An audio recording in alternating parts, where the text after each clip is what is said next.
Assalamualaikum. Halo teman-teman semua, kali ini kami dari Workshop Immersive Teknik Sipil Universitas Negeri Malang ingin membagikan video tutorial dan dari tips menggambar dengan AutoCAD. Nah, pada situasi pandemi ini tidak menyurutkan kita untuk belajar mengenai hal-hal baru ya teman-teman. Nah, bahasan kita kali ini adalah pengenalan toolbar AutoCAD. Mungkin saya yakin di antara kalian sudah pada jago nih untuk mengoperasikan AutoCAD. Karena aplikasi AutoCAD adalah aplikasi dasar yang digunakan pada pekerjaan. Baik, di sini kita akan belajar bersama mengenai aplikasi tersebut. Dan jika ada yang kurang tepat atau teman-teman ada solusi yang baik nih, nanti kita bisa sharing dan didiskusikan bersama ya. Lalu nantinya video kita akan di-share pada 4 part atau 4 bagian secara bertahap pada link di bawah ini. Langsung saja yuk pada tutorial yang pertama, yaitu pengenalan aplikasi AutoCAD. Di sini saya kebetulan menggunakan AutoCAD versi 2017. Mungkin dari teman-teman ada yang menggunakan AutoCAD versi 2014, 2016, 2007 ataupun versi 2017 ke atas. Jadi caranya juga hampir mirip ya teman-teman. Cuma yang membedakan adalah tampilan dan penambahan fiturnya saja. Jadi kalian tidak perlu khawatir lagi. Ini adalah tampilan dari AutoCAD 2017. Hal yang pertama yang perlu diperhatikan dalam menggambar yaitu kita harus men-setting awal AutoCAD tersebut. Jadi kita harus klik Start Drawing pada Get Start AutoCAD untuk memulai lembar kerja baru pada AutoCAD tersebut. Nah, ini adalah lembar kerja dari AutoCAD baru ya. Lalu, hal yang pertama yang kita perlu setting adalah option dari AutoCAD tersebut. Kalian bisa menuliskan pada kolom komentar itu dengan klik ketekan OP Enter atau OP spasi. Nah, fungsi dari OP spasi itu adalah option setting AutoCAD. Nah, ini adalah muncul menu dari option. Yang pertama, ada file, ada display, ada open, dan save, dan sebagainya. Yang pertama yaitu kita klik file. Pada file ini ada banyak folder. Ini fungsinya untuk menyimpan AutoCAD itu disimpan di mana. Mungkin untuk file ini nanti kita akan settingnya pada save atau save as. Jadi kita men-setting pada display saja. Lalu yang pertama ada window element. Jadi window element itu menu dari Windows-nya ini. Nah, itu di sini ada dua pilihan. Dia ada pilih warna dark atau light.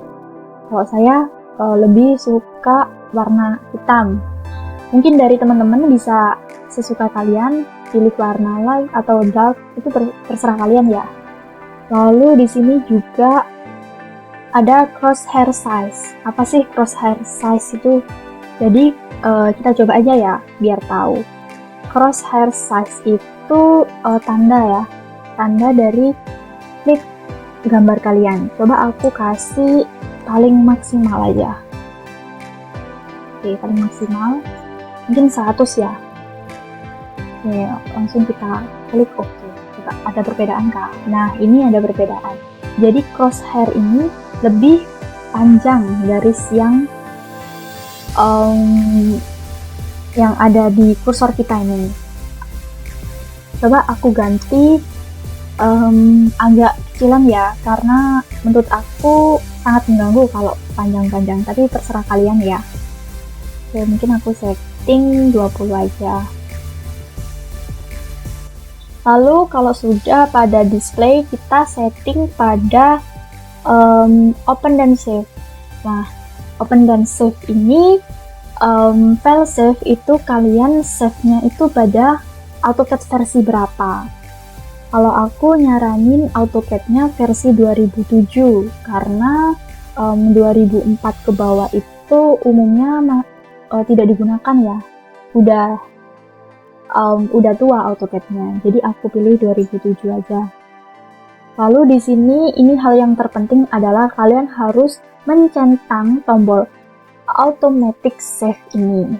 Nah, saran aku sih untuk menyimpannya itu sekitar 10 menit aja.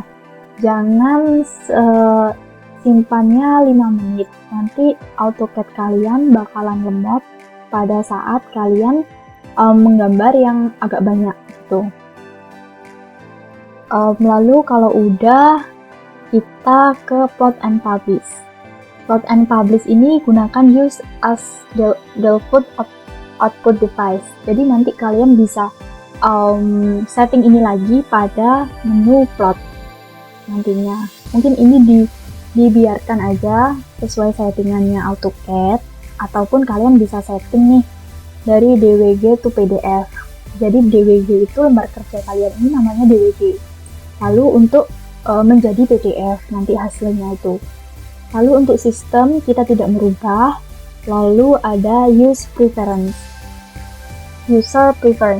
Jadi ini kita menggunakan satuannya mili ya teman-teman. Kalau aku sih lebih suka mili. Kalau kalian lebih suka senti atau mili itu terserah kalian. Lalu untuk target drawing unit itu kalian harus samain ya sama yang atas ini. Kalau ya mili bawahnya senti kan aneh juga ya. Jadi kalian samain mili dengan mili, senti dengan senti, itu aja. Lalu di sini ada drafting. Kalian bisa atur auto snap marker size itu dikecilin atau dibesarin. Fungsinya apa? Nanti apabila kalian mengklik objek itu, nanti apakah objek itu mau dipindahkan ataupun mau di mirror, itu bisa terlihat tandanya auto snap tersebut. Lalu ada aperture size, itu fungsinya untuk memperbesar kotakan yang ada tadi pada ini crosshair size tuh. Jadi aku lebih suka yang medium aja ya ukurannya. Lalu untuk 3D modeling ini tidak usah diatur karena kita membuat gambar 2 dimensi. Lalu di sini ada selection tick box size. Ini kalian bisa atur, terserah kalian. Lalu profil dan online ini nggak usah diatur, udah bawaan dari AutoCAD. Kalau udah kita klik OK. Nah seperti ini akan tampilannya. Mungkin dari teman-teman ada yang tanya nih, Mbak aku ini maunya backgroundnya nggak mau hitam, tapi aku maunya putih. Oke, jadi kalau mengubah background kita juga klik yang sama tadi, ketikkan OP, spasi atau enter. Nah kita pergi ke tombol display, lalu kita klik yang color. Nah di sini akan muncul warna dari backgroundnya, kalian mintanya apa. Ada putih, ada hitam, ada yang lainnya. Aku saranin itu pakai hitam ya, karena menurut aku pribadi hitam itu nyaman lah untuk penglihatan aku. Kalian juga pakai putih. Nah kalau putih tampilannya akan seperti ini ya. Kalau hitam tampilannya juga seperti tadi itu tadi. Kalau udah klik apply dan close aja ya. Jadi kalau udah akan seperti ini. Nah langkah selanjutnya kita men-setting namanya tracking setting. Baik, tracking setting itu biasanya kalau AutoCAD yang baru ada di bawah, di bagian bawah sebelah kiri ataupun sebelah kanan ya. Klik pada garis yang di bawah ini, ada tanda segitiga, lalu klik tracking setting. Nah akan muncul menu seperti ini. Nah pertama kita tentukan menggunakan snap, step and grid apa. Kalau saya snap on itu saya selalu matikan. Kenapa? Karena Jujur saya bingung kalau menggunakan snap-on itu. Garis-garisnya itu seperti ini. Coba kita menggunakan snap-on ya teman-teman. Jadi snap-on aku mau di sini 100 mili. Lalu ini akan berubah otomatis. Lalu di sini gridnya itu aku juga mau 100 mili atau katakanlah 1000 aja deh. 1 cm ya. Di sini juga 1000. Oke. Lalu di sini garisnya cuma satu aja. Kotak-kotakannya ini. Lalu di sini kalau udah kita lihat ya. Nah, munculnya akan seperti ini ya. Tidak ada yang garis-garis tadi. Lalu mungkin aku matiin aja ya, teman-teman, biar nggak bingung. Oke, lalu di sini ada snap type. Jadi snap type itu ada rectangular snap, ada isometric snap. Karena kita membuatnya 2 dimensi, maka kita centang yang rectangular snap. Apa sih bedanya rectangular snap sama isometric snap? Coba kita cek ya. Jadi kalau isometric snap itu untuk menggambar isometri. Nah, ini kursornya seperti ini. Nanti kalian bisa ganti dengan menekan Fn plus F8. Fn dan tekan F5 akan berubah seperti ini. Nah, kita ubah ya karena kita menggunakan 2 dimensi, jadi kita menggunakan rectangular. Baik, lalu kalau udah klik OK, lalu kita kembali lagi kepada menu selanjutnya yaitu polar tracking. Nah, polar tracking ini fungsinya untuk mengarahkan kursor kita agar membentuk sudut yang kita harapkan. Contoh, saya membuat sudut 45. Itu di lembar kerja saya tuh akan seperti apa? Seperti ini. Coba kita PL ataupun membuat line.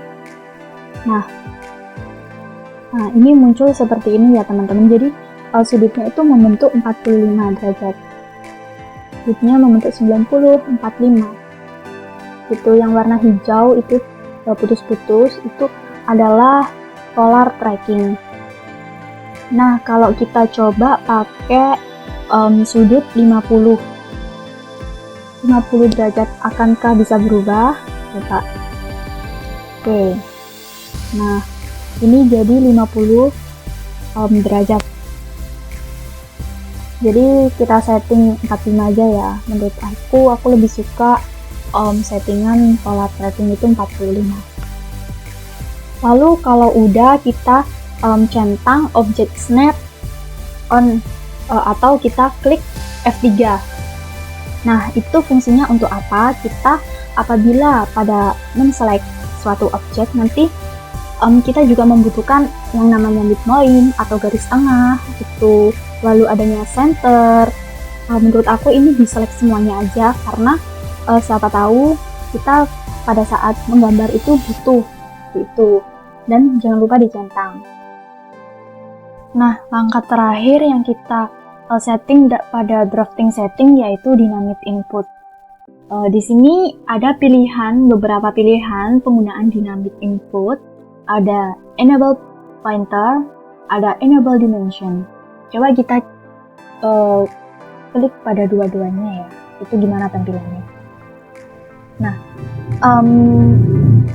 seperti ini tampilannya ya, sekompleks jika kita menggunakan dynamic input, tetapi saya kurang suka pada penggunaan dynamic input, yaitu ketika kalian menggambar suatu yang banyak, nanti dynamic input ini malah memberikan AutoCAD kalian itu semakin lemot karena menu yang ditampilkan oleh dynamic itu sangat kompleks. Maka dari itu AutoCAD kalian akan merasa keberatan dengan adanya dynamic input tadi. Saya biasanya sih untuk dynamic input itu saya nonaktifkan. Coba di sini kan kita sudah mengaktifkan dynamic input. Kita bisa lihat kelebihan dan kekurangan dari penggunaan dynamic input. Nah, di sini saya akan mencoba membuat garis dengan panjang 50 mili karena kita tadi sudah menggunakan satuan mili. Baik, kita klik 500 mili, enter. Nah, di sini ini ada garis 500 mili. Di sini saya akan menambah garis tersebut menjadi 550. Nah, di sini kita akan menambahkan 50. Apakah terjadi penambahan 550 ataukah malah tidak bisa? Nah, pada dynamic input, pada saat saya menambah 50 mili, maka dynamic input tadi ini tidak mau garisnya. Nah, caranya agar mau itu gimana? Diklik dulu, ditambahkan 50. Jadi, yang jumlah yang tadi garisnya kan 500, ditambahkan 50. Jadi kita klik harus 550 agar line tersebut berubah menjadi panjang 550. Nah, baru ini bisa line-nya itu berubah menjadi panjangnya 550. Beda kalau kita tidak menggunakan dynamic input. Coba kita tidak menggunakan dynamic input. Nah, kita akan buat garis yang sama, panjangnya juga sama, 500. Nah, di sini saya akan menambah panjangnya dari line itu menjadi 550. Nah, saya tambah 50, apakah bisa? Nah, hasilnya sama. Dia bisa tanpa menggunakan dynamic input. Nah, ini kekurangan dan kelebihan dari dynamic input. Baik, saya rasa untuk drafting setting ini sudah kompleks ya pengenalannya. Jadi kalian bisa pilih semau kalian mau pakai apa aja. Yang penting kalian itu nyaman untuk menggambar. Kalau udah kita atur semua, kita klik OK. Nah, lalu kita pada tahap bahasan selanjutnya, yaitu pengenalan drawing toolbar, modify, lalu ada layer, ada block, ada property.